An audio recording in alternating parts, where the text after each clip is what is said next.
Hi hello. ഇപ്പോൾ ഏതു ജന്മകൽപ്പനയിലെ എല്ലാ പ്രിയപ്പെട്ട പ്രേക്ഷകർക്കും മെട്രോ സ്റ്റാറിലേക്ക് സ്വാഗതം.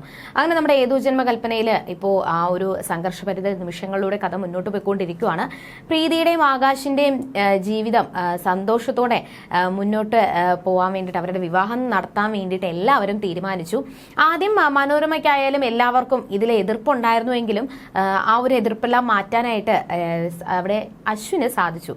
മനോരമ ഏറ്റവും കൂടുതൽ എതിർപ്പ് പ്രകടിപ്പിച്ചു. അങ്ങനെ ആകാശും മനോരമയും തമ്മിൽ വലിയ വഴക്കുകൾ തന്നെ ഉണ്ടായിട്ടുണ്ടായിരുന്നു.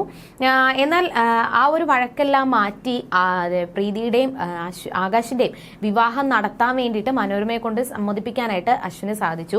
ഇനി ഈ ഒരാഴ്ച എന്തൊക്കെയായിരിക്കും അവരുടെ ജീവിതത്തിൽ സംഭവിക്കാൻ പോകുക എന്ന് നമുക്ക് നോക്കാം. അതിനു മുൻപ് ആദ്യമായിട്ടാണ് ഈ ചാനൽ കാണുന്നതെങ്കിൽ തീർച്ചയായിട്ടും സബ്സ്ക്രൈബ് ചെയ്യുക. അപ്പോൾ ഞങ്ങളുടെ പുതിയ സീരിയൽ വീഡിയോസ് എല്ലാം നിങ്ങൾക്ക് ലഭിക്കുന്നതായിരിക്കും. അങ്ങനെ ഇതുവരെയും ശ്യാമിന്റെ മുഖം മൂടി വലിച്ചു കീറാനായിട്ട് ശ്രുതിക്കോ അശ്വിനോ സാധിച്ചിട്ടില്ല. സത്യം പറഞ്ഞാൽ ശ്രുതിക്ക് അറിയത്തില്ല അഞ്ജലിയുടെ ഭർത്താവാണ് ശ്യാമെന്നും ആ ശ്യാമാണ് ഇരട്ട വേഷത്തില് തന്റെ മുന്നിലും അഞ്ജലിയുടെ മുന്നിലും ഒരേപോലെ അഭിനയിക്കുന്നതെന്നും ഇതെല്ലാം അറിഞ്ഞു വെച്ചുകൊണ്ടാണ് ശ്യാമ വിവാഹ നിശ്ചയം നടത്തിയതെന്നുള്ള കാര്യമൊന്നും ഇതുവരെയും ശ്രുതി മനസ്സിലാക്കിയിട്ടില്ല. യഥാർത്ഥത്തിലെ ശ്രുതി അഞ്ജലിയുടെ വീട്ടിൽ ചെന്നതിന് ശേഷം അഞ്ജലിയുടെ ഭർത്താവായ അഞ്ജലി പറയുന്ന ശ്യാമിന്റെ ഫോട്ടോ പോലും ശ്രുതി ഇതുവരെയും കണ്ടിട്ടില്ല. പക്ഷേ ഇടയ്ക്കിടയ്ക്ക് ആ ഒരു സമയത്ത് അഞ്ജലിയുടെ ഫോൺ എടുത്ത് സംസാരിച്ച സമയം ശ്യാമിന്റെ ശബ്ദം കേട്ടതും പിന്നെ അങ്ങനെ ഓരോ സംശയങ്ങളും ശ്യാമിനെ പറ്റി ശ്രുതിക്ക് ഉണ്ടെങ്കിലും അത് തെളിയിക്കാനായിട്ട് ഇതുവരെയും ശ്രുതിക്ക് സാധിച്ചിട്ടില്ല. പക്ഷേ ആ ഒരു സത്യം തെളിയിക്കുന്ന ശ്യാമിന്റെ മുഖം മൂടി വലിച്ചു കീറുന്ന ദിവസങ്ങളാണ് ഈ ഒരാഴ്ച എന്ന് പറയുമ്പോൾ. ഈ ഒരാഴ്ചത്തെ എപ്പിസോഡോടുകൂടി ശ്യാമിന്റെ എല്ലാ കള്ളങ്ങളും പൊളിയാൻ വേണ്ടിയിട്ട് പോവുകയാണ്. അതോടുകൂടി നമ്മുടെ ശ്രുതിയുടെ ജീവിതത്തിൽ നിന്നും ശ്യാം എന്ന് പറയുന്ന ഒരു കള്ളൻ അവിടുന്ന് ഒഴിഞ്ഞു മാറാൻ വേണ്ടിയിട്ട് പോവുകയാണ്. അവിടെ പ്രീതിയുടെയും ആകാശിന്റെയും വിവാഹം ഉറപ്പിച്ചു. എന്നാൽ ഒഫീഷ്യലി ഒരു പെണ്ണുകാണൽ ചടങ്ങ് നടത്തണമല്ലോ. അതുകൊണ്ട് തന്നെ അശ്വിനും എല്ലാവരും സായിറാം കുടുംബത്തിലെ എല്ലാവരും പ്രീതിയുടെ വീട്ടിലോട്ട് പെണ്ണ് കാണാൻ വേണ്ടിയിട്ട് പോവുകയാണ്. ആ ഒരു സമയത്ത് മനോരമയ്ക്ക് ചെറിയ ചെറിയ എതിർപ്പുകളുണ്ട്. മനോരമയുടെ മനസ്സിൽ ഒരുപാട് ആഗ്രഹമുണ്ടായിരുന്ന ഒരു വലിയ കോടീശ്വരിയായ നല്ല സൗന്ദര്യമുള്ള പെൺകുട്ടിയായിരുന്നു. എന്നാൽ അത് നടക്കാൻ പറ്റാത്തതിന്റെ സങ്കടം മനോരമയുടെ മനസ്സിലുണ്ട്. അതെല്ലാം ഉള്ളിൽ ഒതുക്കിയാണ് മനോരമ ഈ ഒരു വിവാഹം നടത്താൻ വേണ്ടിയിട്ട് തീരുമാനിച്ചത്.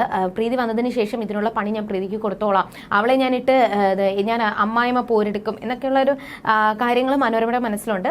അങ്ങനെ ആകാശം കുടുംബവും എല്ലാവരും ശ്രുതിയുടെ വീട്ടിലോട്ട് പെണ്ണ് കാണൽ ചടങ്ങിന് വേണ്ടിയിട്ട് പോവുകയാണ്. ആ ഒരു വീട്ടിലെത്തിയ സമയത്ത് തന്നെ ശ്യാമ ഇതൊന്നും അറിഞ്ഞിട്ടില്ലായിരുന്നു. പ്രീതിയുടെയും ആകാശിന്റെ വിവാഹം ഉറപ്പിച്ച കാര്യം പോലും ശ്യാമ അറിഞ്ഞില്ല.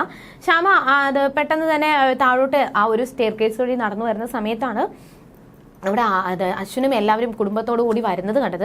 പെട്ടെന്ന് തന്നെ ശ്യാമ അവിടുന്ന് ഓടി മറയുകയാണ് ചെയ്തത്. എന്നാൽ അവിടെ നിന്ന് ആരോ ഓടി മറയുന്നത് പോലെ അശ്വിന് തോന്നി. പ്രത്യേകിച്ച് ശ്രുതിയുടെ വിവാഹ നിശ്ചയം നടത്തിയ ആ ആള്, ശ്രുതിയെ വിവാഹം കഴിക്കാൻ പോകുന്ന ആള് അവിടെ പേയിങ് ഗസ്റ്റ് ആയിട്ട് താമസിച്ച ആളാണെന്നൊക്കെ അവിടെ അശ്വിനോട് പറഞ്ഞിട്ടുണ്ടായിരുന്നു.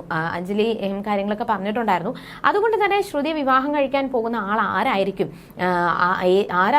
പേയിങ് ഗസ്റ്റ് ആയിട്ട് താമസിക്കാൻ പോകുന്നത് എന്നൊക്കെ അറിയാൻ വേണ്ടിയിട്ട് അശ്വിന് ഒരു ആകാംക്ഷയുണ്ട്. അതിനു വേണ്ടിയിട്ടാണ് വീട്ടിൽ വന്ന സമയത്ത് അകത്തോട്ട് പോലും കയറാതെ അശ്വിൻ ആ മുകളിലത്തെ പെയിൻ ഗസ്റ്റിനെ കാണാൻ വേണ്ടിയിട്ട് ശ്രമങ്ങൾ നടത്തിയത്. പക്ഷെ അത് വെറും പാഴായിപ്പോയി. നേരെ അശ്വിനും അഞ്ജലിയൊക്കെ അകത്തോട്ട് കയറി. ആ സമയത്ത് ഇങ്ങനെ ഈ വീട്ടിലോട്ട് പെണ്ണ് കാണാൻ വന്നിട്ടുണ്ടെന്നുള്ള വിവരങ്ങളൊക്കെ വിളിച്ചു പറയാൻ വേണ്ടിയിട്ട് അഞ്ജലി ശ്യാമിനെ വിളിക്കുന്നുണ്ട്. പക്ഷെ ശ്യാമ കോൾ എടുക്കുന്നില്ല. പെട്ടെന്ന് തന്നെ കോൾ കട്ടാക്കുവാണ്. അപ്പോൾ ഒരു റിങ് കേൾക്കുന്നത്, ആ ഒരു ഫോൺ റിങ് കേട്ടിട്ട് പെട്ടെന്ന് തന്നെ അശ്വിൻ ഒരു റൂമിന്റെ അകത്തോട്ട് കയറി പോവാണ്. പെട്ടെന്ന് അഞ്ജലിയും അശ്വിനെയും കണ്ടപ്പോഴത്തേക്കും ശ്യാമ ഒളിച്ച് ശ്രുതിയുടെ റൂമിലായിരുന്നു ശ്യാം ഒളിച്ചു നിന്നത്. ആ റൂമിൽ ഇങ്ങനെ ഒളിച്ചു നിൽക്കുന്ന സമയത്താണ് പെട്ടെന്ന് അശ്വിൻ ആ ഒരു റൂമിലോട്ട് കയറിയത്. അപ്പോൾ പെട്ടെന്ന് തന്നെ രക്ഷപ്പെടാൻ വേണ്ടിയിട്ട് ആ ഒരു കതകിന്റെ പിൻഭാഗത്ത് ശ്യാം ഒളിച്ചു നിൽക്കുവാണ്.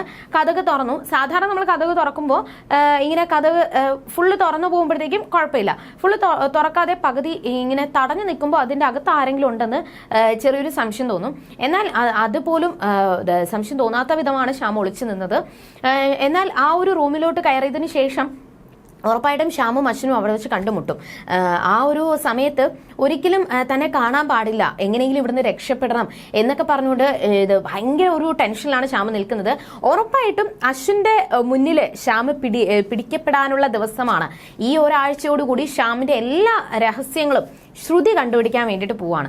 അതോടുകൂടി ശ്രുതിയുടെയും ശ്യാമിന്റെയും ജീവിതം അവിടെ തകരുവാണ്.